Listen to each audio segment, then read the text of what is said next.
নমস্কাৰ, good evening. সকলোৱে জানো আমি যে আজি সন্ধিয়া 5টা বজাৰ পৰা পাকিস্তান আৰু ভাৰতৰ মাজত যুদ্ধবিৰতি ঘোষণা কৰা হৈছে আৰু এই যুদ্ধবিৰতি পাকিস্তানৰ আপেক্ষিত। পাকিস্তানে বিচাৰিছে। পাকিস্তানৰ DGMO ইণ্ডিয়াৰ DGMক ফোন কৰি কিনে যুদ্ধবিৰতি বিচাৰিছে, এয়া আমি জানো। কিন্তু কথা এটা ক'ব আহিছোঁ, যুদ্ধ কাৰো কাম্য নহয়, আমি কোনেও যুদ্ধ নিবিচাৰোঁ। কিন্তু 1947, 1965, 1971 আৰু 1999 কাৰ্গিল যুদ্ধ, 4খন যুদ্ধ আমি পাকিস্তানৰ বিৰুদ্ধে আজিলৈকে ডাইৰেক্ট যুঁজিলোঁ।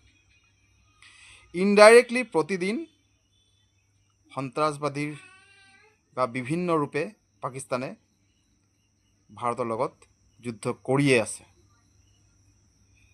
কিছুদিন আগত পেহেলগাঁৱত যি হ'ল 27জন নিৰীহ মানুহ আমাৰ ধৰ্ম সুধি সুধি হত্যা কৰা হ'ল, এয়াও জানো যুদ্ধ নহয়। এইবাৰ যদি পাকিস্তানে কিঞ্চিত মাত্ৰ ভুলো কৰে, তাৰ প্ৰত্যুত্তৰ ভয়ানকভাৱে দিব লাগে। আৰু আমি জানো আমাৰ সেনাবাহিনী যথেষ্ট সক্ষম। পাকিস্তানক হৰুৱাবলৈ আমাৰ সেনাবাহিনীৰ বৰ বিশেষ সময় নালাগে। আমি গৌৰৱিত আমাৰ সেনাবাহিনীক লৈ কিনে, আমি গৌৰৱিত আমাৰ চৰকাৰক লৈ কিনে, যে পেহেলগাঁও এটাকৰ লগে লগে আমি প্ৰত্যুত্তৰ দিলোঁ আৰু ভয়ানকভাৱে দিলোঁ। পাকিস্তানে মনত ৰখা উচিত, কিন্তু পাকিস্তানক আমি বিশ্বাস নকৰোঁ। কথাৰ মূল উদ্দেশ্য হ'ল পাপক ধ্বংস কৰিব হ'লে সমূলে ধ্বংস কৰিব লাগে।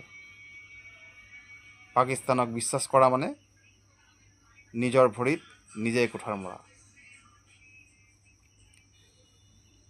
বিচাৰ আপোনাৰ, নিজৰ নিজৰ কমেণ্টত জনাব। যুদ্ধবিৰতি নে পাকিস্তানৰ ধ্বংস? ধন্যবাদ।